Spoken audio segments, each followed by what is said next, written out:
सुपौल में नगर परिषद चुनाव की तैयारी बड़े जोर शोर से चल रही है। इस चुनाव में पहली बार जनता के वोट से मुख्य पार्षद और उप मुख्य पार्षद का चुनाव होगा। लिहाजा प्रत्याशी डोर टू डोर कैंपेन कर मतदाताओं को अपने पक्ष में मतदान करने की अपील कर रिझाने में जुट गए हैं। इसी कड़ी में मुख्य पार्षद पद के महिला प्रत्याशी सीमा कुमारी के पति समाज सेवी संतोष चौधरी और स्थानीय लोगों से हमारे संवाददाता ने खास बातचीत की है। देखिए क्या कुछ कहा है स्थानीय लोगों ने और संतोष चौधरी ने। एबी न्यूज, मैं हूं शिवशंकर पीयूष। इस वक्त हम मौजूद हैं सुपौल नगर परिषद क्षेत्र संख्या 28 के इलाके में। नामांकन का दौर खत्म हो चुका है। नगर परिषद में नगर निकाय का चुनाव जोरों पर है। प्रत्याशी डोर टू डोर कैंपेन कर रहे हैं, लोगों को अपने पक्ष में मतदान करने की अपील कर रहे हैं, रिझाने में जुटे हुए हैं। मुद्दा अलग है। विकास का मुद्दा जो है वो बरसों से चला आ रहा है, लेकिन हर एक प्रत्याशी अपने अपने पक्ष में लोगों से अपने पक्ष में मतदान करने की अपील कर रहे हैं। इसी क्रम में हमें एक महिला जो है मुख्य पार्षद के प्रत्याशी हैं सीमा कुमारी, उनके पति से मुलाकात हुई है। उनसे जानने की कोशिश करेंगे कि डोर टू डोर कैंपेन कर रहे हैं, लोगों को अपने पक्ष में मतदान करने की अपील कर रहे हैं। समाज सेवी संतोष कुमार चौधरी जी हैं, सीधे जानने की कोशिश करेंगे क्या मुद्दा है उनका और किन मुद्दों को लेकर लोगों के बीच जा रहे हैं, क्या रिस्पॉन्स मिल रहा है। संतोष जी, स्वागत है आपका। नमस्कार जी, क्या मुद्दा है आपका? चूंकि हर एक प्रत्याशी का अपना अपना मुद्दा होता है, किन मुद्दों को लेकर लोगों के बीच जा रहे हैं? हम 2800 वार्ड का भ्रमण कर रहे हैं। उसमें हमने विशेष रूप से यह देखा कि लोगों में काफ़ी उत्साह है कि इस बार जो है वोटिंग से एक मुख्य पार्षद चुनने का मौका मिला है। हर आदमी में उत्साह है कि यह परिवर्तन कैसे हो और आप जैसा लोग कैसे इस मुख्य पार्षद के रूप में आए जिससे कि शहर का विकास हो सके। मुद्दा काफ़ी है। आपको बता देना चाहता हूं कि शहर के अंदर नगर परिषद के अंदर एक भी नाला आपको देखिएगा, कहीं भी कोई नाला किसी भी नाला से कोई कनेक्ट नहीं है। कैसे योजना बनता है, कैसे मास्टर प्लान कहीं नहीं है और जहां तहां नाला बनता है। जहां आबादी है वहां नाला ही नहीं है, जहां आबादी नहीं है वहां नाला है। फर्स्ट मुद्दा ये है। उसके साथ साथ सड़क का भी मुद्दा है। बहुत बड़ी आबादी में आपको देखिएगा कि पानी लगा हुआ मिलेगा आपको। ये सारा काफ़ी मुद्दा, लोग परेशान हैं। हम चाहेंगे अगर पूरा जनता जनार्दन अगर पूरे जनसमर्थन के साथ जो आंधी चल रही है, पूरा अगर जनसमर्थन के साथ अगर हमको जीत मिलता है तो निश्चित रूप से यह प्राथमिकता होगा कि सभी मास्टर प्लान के तहत हर नाला को जोड़ने का काम करेंगे, शहर से पानी निकालने का काम करेंगे और गली कुची में जो भी सड़क है बनाने का वो सारा काम हम लोग करेंगे। सेकेंड मुद्दा ये है, आप जानते हैं कि यहाँ पे किसान गरीब लोग रहते हैं। आप अगर 1 कट्ठा ज़मीन खरीद लेते हैं तो उसका जैसे आप मकान बनाने के लिए सोचिएगा तो आप नगर परिषद जाइएगा उसको नक्शा पास कराने, उसमें आपको 25 से 30 हज़ार रुपया लगता है। क्योंकि एक टैक्स बोझ के रूप में 2013 से लागू है, वह पूरा टैक्स काट के उसका नक्शा पास कराता। हम प्रथम यही जीतने के बाद ये चाहेंगे कि निश्चित रूप से यह जो टैक्स, कृषि टैक्स, भूमि जिस भूमि पे खेती होता है वह टैक्स जो 2013 से लागू हुआ है उसको हम पहले ख़त्म करेंगे।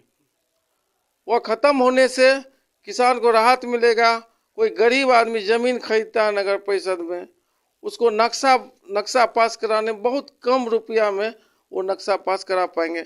इस टैक्स को, यह मेरा प्राथमिकता होगा कि यह टैक्स को ख़त्म करवाएंगे। संतोष जी, आप पिछले 5 वर्ष इस नगर परिषद के वार्ड पार्षद भी आपकी पत्नी रह चुकी है। अनुभव आपको पूरे वार्ड का है। नगर परिषद के 2800 वार्ड का अनुभव है कि यहाँ क्या है। जहाँ आबादी है वहाँ सड़क नहीं बनी है और जहाँ आबादी नहीं है वहाँ सड़क बनी है। तो इन सब चीज़ों को आप कैसे देखते हैं? 10 साल से हमने जो अनुभव गेन किया, जो मेरा इस पूरे नगर परिषद में जो है जिस चीज़ का कमी हम वो आपको गिनती करवा रहे हैं।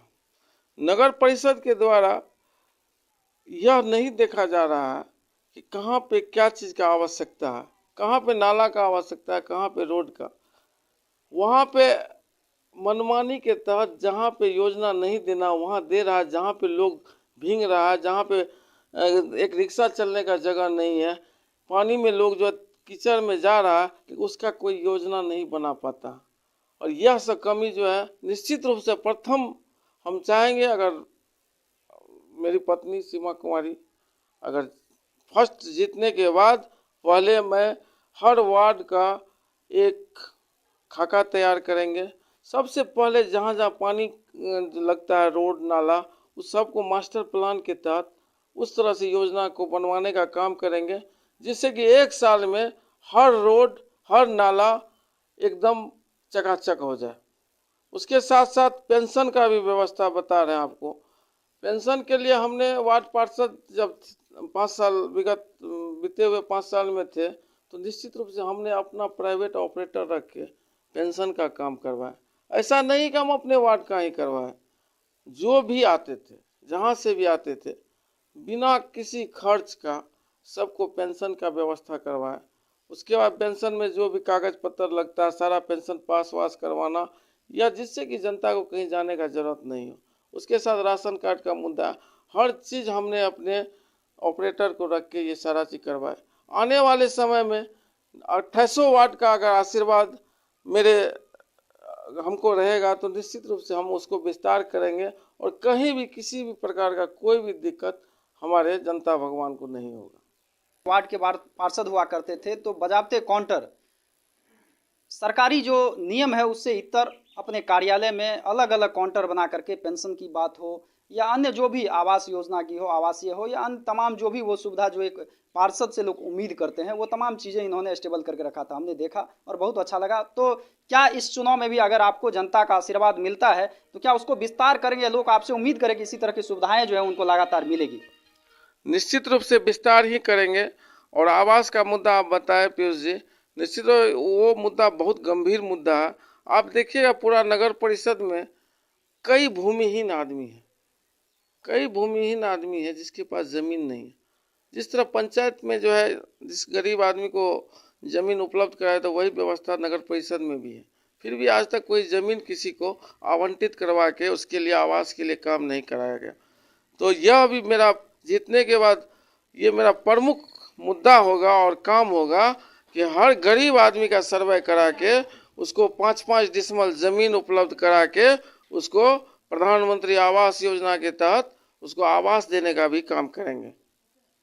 यहाँ हमारे साथ यहाँ के स्थानीय लोग भी हैं, उनसे भी जानने की कोशिश करेंगे क्या उन लोगों का इस बार, चूंकि पहली बार जो है मतदान से जो है मुख्य पार्षद उप मुख्य पार्षद का चुनाव होना है, तो मुख्य पार्षद के प्रत्याशी भी हैं, उनसे भी हमने बात की है और यहाँ स्थानीय लोग हैं उनसे भी जानने की कोशिश करेंगे क्या है उन लोगों का पसंद, किस तरह के उम्मीदवार का चयन करेंगे और क्या उन लोगों ने मन बना रखा है। हम वार्ड नंबर 12 सुपौल के हैं। अच्छा, क्या इस बार कैसा प्रत्याशी का आप लोग चयन करेंगे? हम लोग तो यही चाहते हैं कि कोई नया प्रत्याशी हो जो हमारे विकास, हमारे सुपौल नगर परिषद का विकास हो। पिछले वाला जो है वो चेयरमैन जो है वो सिर्फ विकास के नाम पे ही लूट खसुट हो रहा है, तो हम लोग का कोई विकास नहीं हुआ कहीं से नहीं, बस यही मुद्दा है। क्या नाम है बाबू? रविंदर दास। क्या नंबर वार्ड घर हुआ? 28 नंबर वार्ड घर है। क्या इस बार मन है तुम लोगों का? कैसा मेरा भी प्रत्याशी का मन चयन? वैसा ही है, जो काम करे उसे चुनना चाहिए। तो अभी तक जो मुख्य पार्षद हुआ करते थे उन लोगों के काम से कैसा लगा? कैसे तो कोई काम ही नहीं किया, उससे कोई संतुष्टि नहीं है। इस बार बदलाव की बयार भर रही है। इस बार बदलाव होगा, बदलाव करेंगे, उसमें अच्छा को चुनेंगे।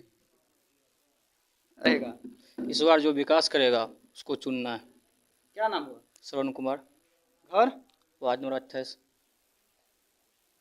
तो उनके लोगों का भी जो इस वार्ड के स्थानीय लोग हैं और कुछ लोग थे उनसे भी हमने बात किया। प्रत्याशी के पति हैं समाजसेवी संतोष चौधरी, उनसे भी जानने की कोशिश की क्या हुआ है उनका मुद्दा और किन मुद्दों को लेकर लोगों के बीच जा रहे हैं। स्पष्ट शब्दों में उन्होंने कहा है कि जो पिछले 5 साल उनका कार्यकाल बीता है, वार्ड पार्षद के पति रह चुके हैं, उनकी पत्नी भी वार्ड पार्षद रही है, तो जो कार्यकाल इन्होंने किया है और जो इनका कार्यकाल का समय बीता है, जनता के दिलों में जो राज बनाया है और जिस हिसाब से इनका सिस्टमेटिक काम करने का तरीका जो हमने भी देखा है, यहाँ के लोगों ने भी इस चीज़ को महसूस किया, इनको और आगे विस्तार करेंगे।